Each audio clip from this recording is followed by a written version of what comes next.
Johnny Dollar. So you've stayed on there in Miami? That's right. Good. And if I had any sense, I'd stick around in Florida the rest of the winter. Why not? Instead of going on back to the snow and cold of Connecticut. And who are you? This is Don. Don Boomhauer, Johnny. Don. Yes, sir. Right across the state from you here in Sarasota. Well, Don, it's nice to hear from you. How did you know I was down here? From Pat McCracken at Universal Adjustment Bureau. Uh-oh. So I told him I'd try to catch up with you before you head up on north again. I think I will. What? Yes, sir. Nor rain, nor sleet, nor snow, nor anything else shall keep this insurance investigator from heading home. Huh? What are you talking about? Getting away from here in one piece. What? Well, you're still holding down the office of Tri-State Life and Casualty, aren't you? Of course, and that's exactly why... Well, I love you dearly, Don. I've been paid a lot of nice fat commissions by that company of yours. Exactly, and it's because of that very But the last thing. 2 or 3 cases I've handled for you have been so risky, so dangerous, and so darned unprofitable. Johnny. No, please, Don. Let me duck this one. But all I need is 5 minutes with you. 5 minutes? That's right. Well, what kind of a case could I possibly cover in 5 minutes? None at all that I know of. Well, then. Did I say anything about taking on a case? Well, no. But I'll tell you this. 5 minutes with me over here may very well keep me from getting involved in something pretty serious. Yeah, like what? Oh, like maybe spending a few years in a federal prison, something like that. Oh, now you're kidding. Am I? Well, aren't you? Come on now, Don. No. You come on. Over here to Sarasota. For just 5 minutes with you, huh? Yes, Johnny? Well, I still think you're kidding. No, Johnny. But okay, Don, I'll see you. I'm sure it's a gag. Has to be. And yet, coming from Don Boomhauer...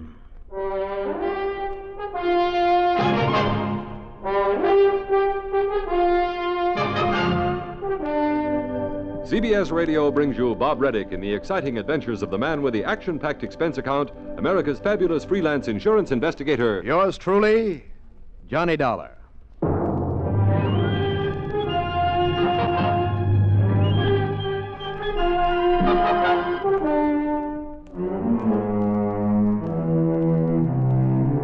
Expense account submitted by Special Investigator Johnny Dollar to the Tri-State Life and Casualty Insurance Company office in Sarasota, Florida. Following is an account of expenses incurred during my investigation of the big date matter.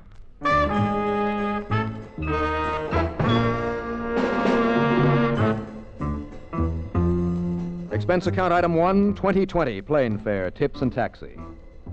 In a little over an hour from the time I left Miami, I was in Sarasota talking to Don Boomhauer in his office near the foot of Main Street. Sure, Johnny, simply because I asked you to. Wrong, Don. Only reason I agreed to come on over here on my way back to Hartford is because it means a little more time away from the snow up there. Yeah, Florida's pretty nice this time of the year, isn't it? Handled a jewelry store robbery there in Miami, huh? Yes, and almost got my head shot off, which is why I'd like to be able to relax for a while. But now, what is this case you seem to think I can solve in 5 minutes for you? I told you I have no case for you. Yes, I guess you did. All I want you to do is to check over some of these figures for me. Don, you know the only kind of figures that I give a hang about. I know. The ones on pretty girls. Well, why not? After all, just because you're a staid old married man. Don't knock it, Johnny. How is Frances, by the way? Fine, just fine. You give her my best. Huh? Oh, do it yourself. I told her that if I could persuade you to come here at all, I was sure I could get you to stick around for a few days. How about it? We'll see. Now, about those figures you mentioned. Oh, yeah. Johnny, have you kept any account of the monies we've paid you this past year in commissions? I can tell you down to the last penny. Good, because if it agrees with these figures here, all you have to do is sign this statement, and the Bureau of Internal Revenue will quit threatening to send me up the river. So that's what the big emergency is. Yeah. Huh? One of my part-time clerks balled up some of the paid-out items a couple of months ago, and the tax man just wants proof that we actually gave you this money. So if this figure agrees with yours... And it does. Good. Well, then take this pen, affix your lawful legal signature, and try for once to make it legible. Sure. Under the desk, Johnny. Those shots are right outside in the street. Telling me? Move over so I... Hey. What? Shots, did you say? What's the matter with you? Can't you hear them? Well, just take a good look out there. Come on, let's go and see. Our heads blown. Hey, what the dickens? Sure, it's that car out there with the pretty little blonde sitting in it, backfiring. Son of a gun, you're right. Yeah, but I guess we're not the only ones who thought they were shots. So you mean that mob that's gathering? Yes. Looks like half the town has come to see what it's all about. Hey, I hope they don't lean against my plate glass window and break it in. Look at that crowd. Poor gal. Yeah, pretty too, isn't she? Yes, come on. I'll see if I can give her a hand. Come on, Don. Oh, why not? Now, I don't think I know her, Johnny. Well, that's too bad. But she might do anyway. I do? For what? As a date for you. What else? A date? Sure. That wing ding that Francis and I are taking you to out at the yacht club on Bird Key tonight. Oh? Sure. She is kind of cute looking, isn't she? Uh-huh. Nice looking car, too. Brand new. And after all, you're going to need some transportation. Well, come on. I'll see if I can find out what's wrong with that bus of hers. Sure, Johnny. You go right ahead. Okay, I will. And purely incidentally, find out if she has a nice evening dress she'd like to show off tonight. Sure, why not?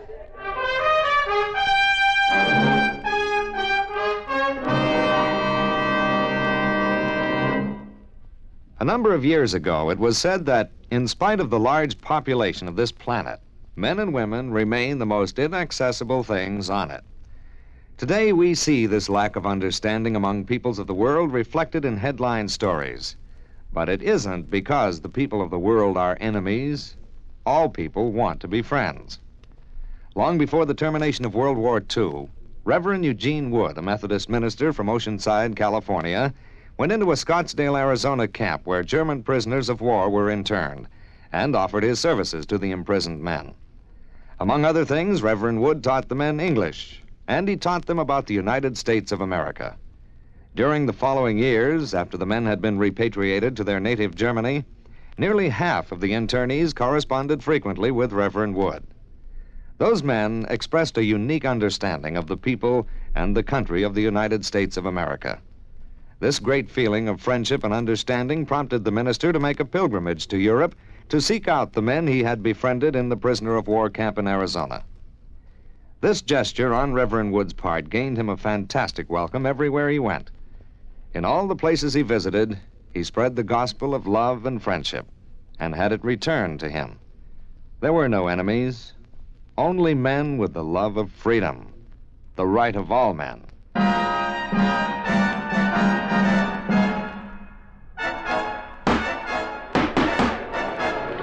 By the time I got outside the door of Don Boomhauer's office, it looked as though half the town was gathered there.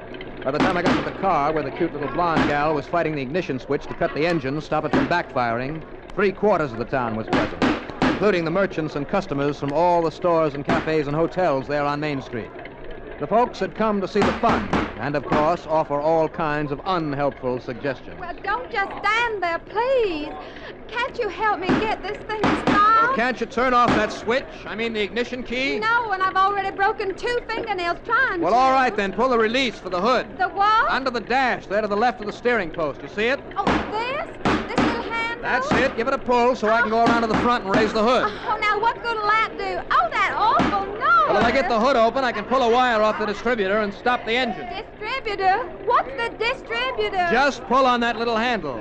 This one? That one. Go ahead, pull it. All right, I am. Okay, now if I can get the hood open, excuse me. I hope so, and I surely would appreciate it. All right, here if you now. just Now, don't- what the Sam Hill? Don't tell me this thing is Oh, stuck my too. goodness. Hey, now, do you mind telling me what's the big idea around here? Officer. That's right. What do you all think you're trying to do around here? What's the matter with you, anyhow? Now, look, help me get this hood open. It's stuck. You mean it isn't noisy enough for you as it is? All right. Okay, fair now. I'll take care of this, man. You and the boys get the crowd moving along. Okay, Sergeant. Now, you look here, buddy. Look, will you help me get this hood open so we can stop the engine? Stop the engine. Yes, sure. Now, come on. Well, you crazy or something? All you have to do is get that gal of yours in there behind the wheel to turn off the switch. I have been trying to. I told you, officer, that's just the trouble. You told me nothing. Now, look here. No, Sergeant. Well, that is the ignition switch is stuck. And I tell you, if you all don't cut out this here noise, bust off some of those wires or something. Now, listen. Right this minute, I'm going to haul you in the car and this gal friend of yours off to...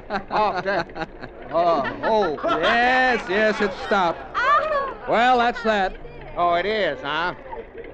Young lady, You get this car out of here and over to some repair shop before this happens again. You hear me now? Oh, yes, sir. I certainly will. Oh, well, now, wait, miss. I don't Miss. know what you did to stop it from making that offer. Oh, no. nothing. Absolutely nothing. And But now officer, I... I'm terribly upset about it happening right here on the main street. Okay. Just get it out of here. Uh-huh.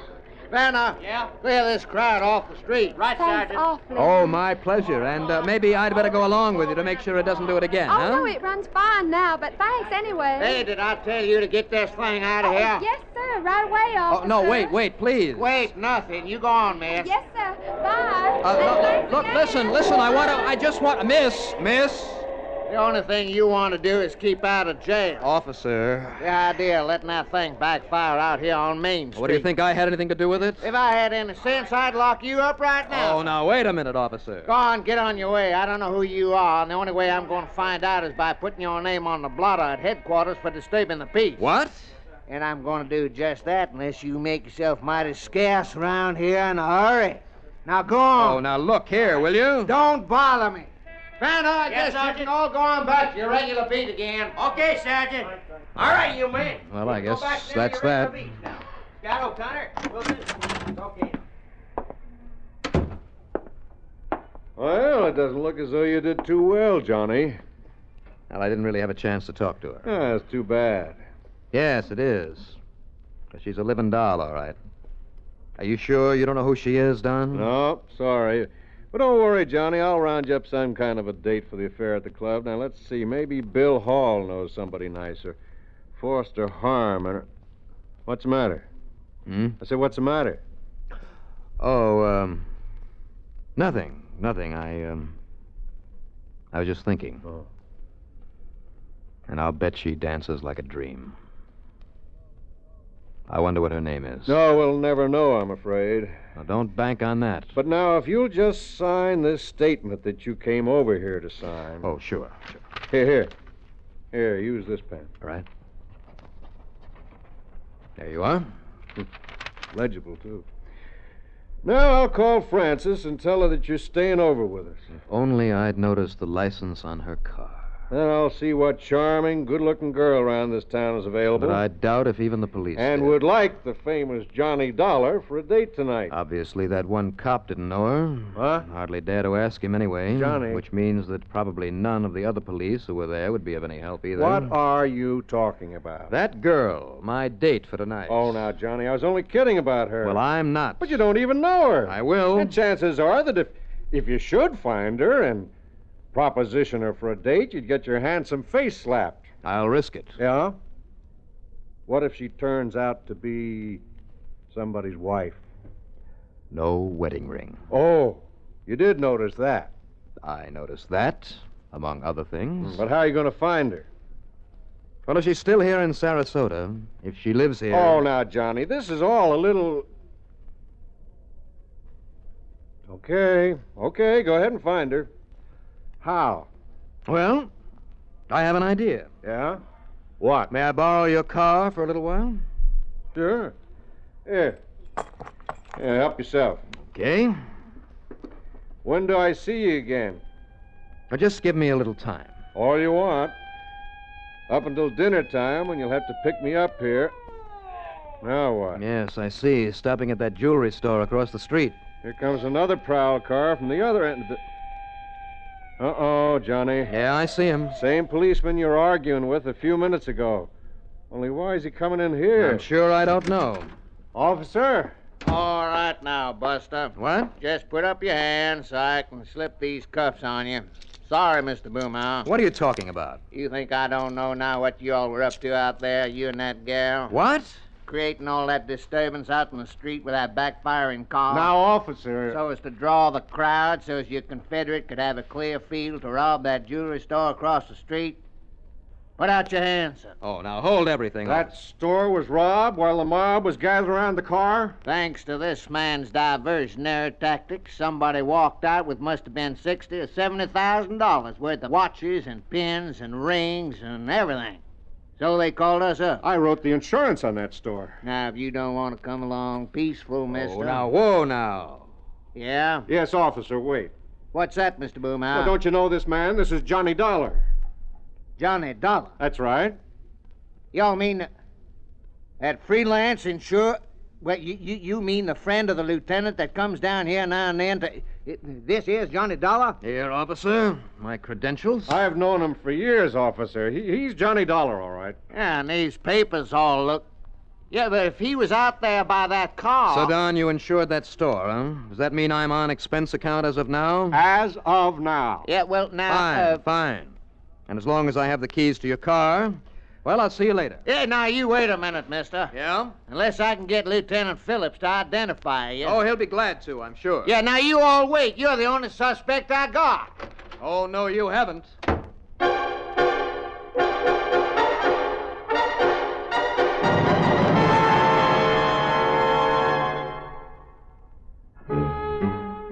By the time the officer had recovered his wits enough to barge out the door after me, I'd raced around to the back of his office and taken off in Don Boomhauer's car. Stop number one was the car agency that sold the same make the gorgeous blonde had been driving, that backfired there on Main Street. No, they hadn't seen either her or the car in the repair shop. Anyhow, one of our nice new models kick up and backfire like that? No, sir. Then I made the rounds of every car agency in town. Nothing. All right, that clinched it for me. I mean, the reason for that car acting up as it had. But how to find it? If, that is, it was still in Sarasota. I drove aimlessly all over the place, hoping and praying that somehow I'd just happen to spot it. Yes, and hoping that Don Boomhauer had been able to explain things so the police wouldn't track me down and cramp my style. I racked my brain for some idea how to find that girl and her car. And I guess the strain on my so-called brain made me a little foolish, for I suddenly found that I'd driven way out of town, way out on Bee Ridge Road. I started ahead into a little side road on the edge of the swamp to turn around, and then... Well, don't tell me there isn't luck in solving these cases. Stalled there a couple of 100 yards up that dirt road was the car I'd been looking for. And standing beside it, waving for somebody to stop and help her, was the luscious little blonde. Well, thank goodness somebody came along to help me get this old car started. Well, hi there. Why, it's you. The nice man who tried to help me back in town. None other. Well, you're certainly my good Samaritan today. Now, what seems to be the trouble? I don't know. It just stopped. And neither one of... I don't know a thing about cars, except how to drive them. Well, maybe I should have gone along with you after that trouble back in town, huh? Well, somebody who knows something about these things should have. Well, this time I see you got the hood released to work. Yes, I just pulled out that little old handle and it popped open. Yeah. Well, now, let's see. Just, how did you happen to be coming out this way? Well, maybe I was out looking for you. Oh? Why? Well, when I first saw you there in town, I thought maybe I'd ask you for a date tonight. And don't hand me a crack in the face for saying it. Why should I? Well, thanks. You're cute. What's your name? Johnny. Johnny Dollar. You're... Well, that's a funny name. Gee, Johnny, I hope you can get this running again for me. Well, I'll take a look. Uh-huh. So I took a look, with one eye watching her.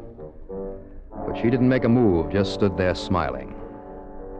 I replaced the ignition cable that had jogged loose. And then I saw it. That simple little device that meant this car had been rigged for backfire deliberately. Just like the old Chicago mobsters did it in order to cover the sound of gunshots. And then I thought I heard a noise inside the car. Somebody hidden behind the front seat, maybe? When I walked around and opened the back door, I see. Yeah, that's right, Mr. Johnny Dollar. You see a 38 and it's aimed straight at your belly. Shall I pick up a rock and slug him, Jim? Now, just relax, Sal. And that sack in there full of the loot from the jewelry store? What else? Did he fix the car, Sal? Yeah, I think so, Jim. Oh, it's fixed, all right. So if you two would like to continue on your merry way... Sure, after I take care of you and sink you in that car of yours in the swamp. Go ahead, Jim, and let's get out of here, Yeah, sure. Turn around, Dollar. Okay, now, Jim, listen. Turn around. So I can be nice to you. give it to you in the back of the head so you won't know when it hits you. Oh, now, wait, Jimmy, look. What? Look, that car that's coming. What, it looks like they followed me after all. It's a prowl car. The cops? Uh-huh. Blast him, Jim. Come on, blast Too him. late, baby. Hey, you okay, sir? Everything under control, Mr. Dollar? Sure, Sergeant, and I suppose I might have known you'd be tailing me. Yeah, well, yes, Well, thanks. Thanks very much. Well, it's a pleasure, Mr. Dollar. And now, what about her? Johnny? Now, listen, Johnny. Well, you see, I'd kind of asked her for a date, officer. Oh, I guess he did. But how about if she has a date with you instead? Say at headquarters?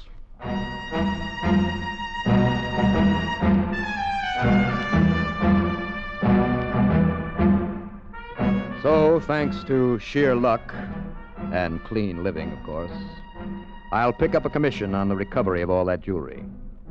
Expense account total, only that $20 or so for the extra plane ride. What a life. Yours truly, Johnny Dollar.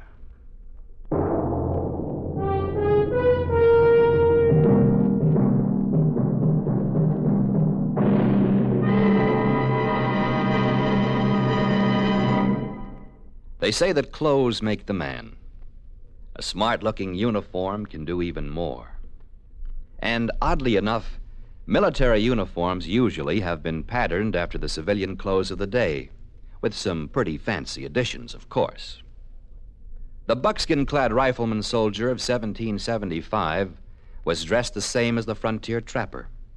The naval seaman, the same as the merchant sailor. It wasn't until the new American government was able to get enough money scraped together that uniforms started to get fancy.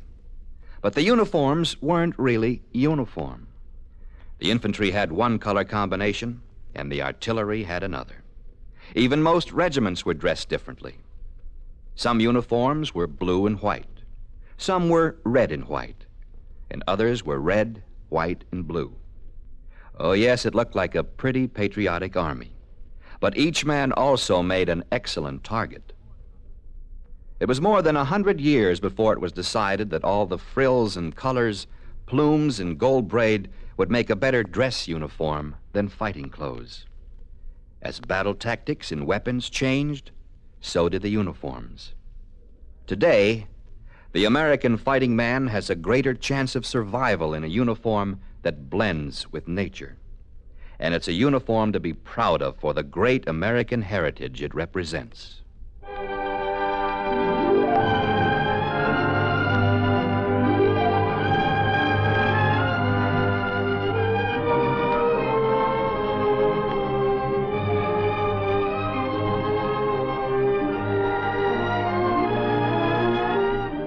Yours truly, Johnny Dollar, starring Bob Reddick, is written by Jack Johnstone.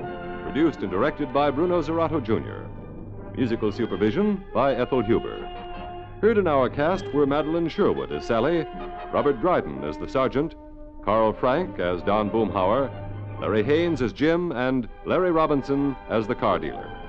Be sure to join us next week, same time and station, for another exciting story of yours truly, Johnny Dollar. This is Art Hanna speaking. Johnny Dollar has come to you through the worldwide facilities of the United States Armed Forces Radio and Television Service.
You've been listening to the OTR Gold Network.